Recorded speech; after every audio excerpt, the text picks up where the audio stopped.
Alors, je reviens sur les 10 commandements, notamment sur le commandement, le dernier, je crois. Tu ne convoiteras pas.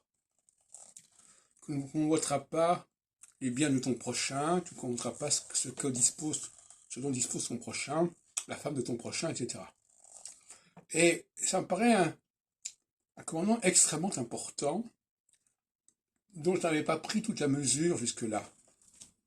Il faut savoir que, au fond, la jalousie, l'envie, la volonté d'avoir ce qu'a l'autre ou de devenir ce qu'est l'autre est un processus, est une dynamique absolument fondamentale. Ça veut dire que le mimétisme, l'imitation, la volonté d'avoir ce qu'a l'autre est essentielle dans l'esprit, dans la psyché humaine. Et donc, en phase équinoxiale, en phase verticale, il y a une exacerbation de ce processus-là, de ceux qui n'ont pas vers ceux qui ont. Mais c'est même pas ça, en fait, compte.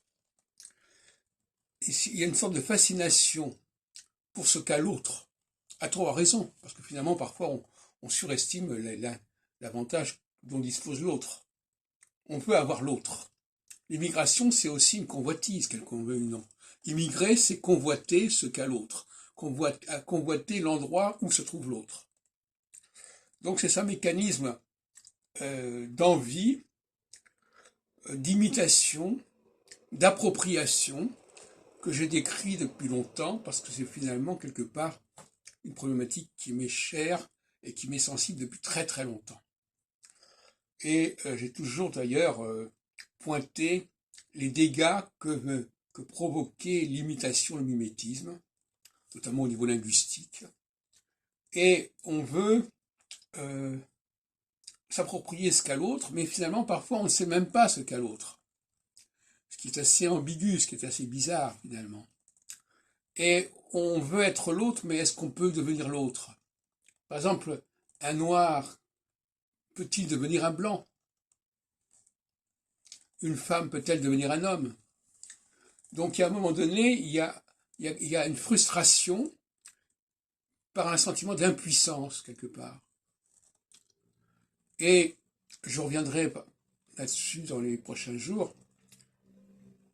Il y a une phase, qui est la phase solsticiale, où les revendications se calment, quelque part. Où la volonté d'être l'autre, d'être avec l'autre, d'être chez l'autre, décline. Et puis en phase équinoxiale, cette verticalité, cette tension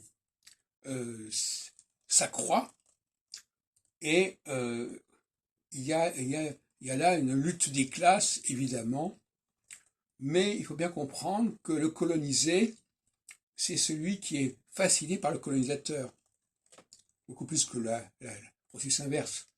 On est fasciné par ce qu'on n'a pas, celui qui a, il n'est pas fasciné par celui qui n'a pas. Donc il n'y a pas de symétrie dans tout ça.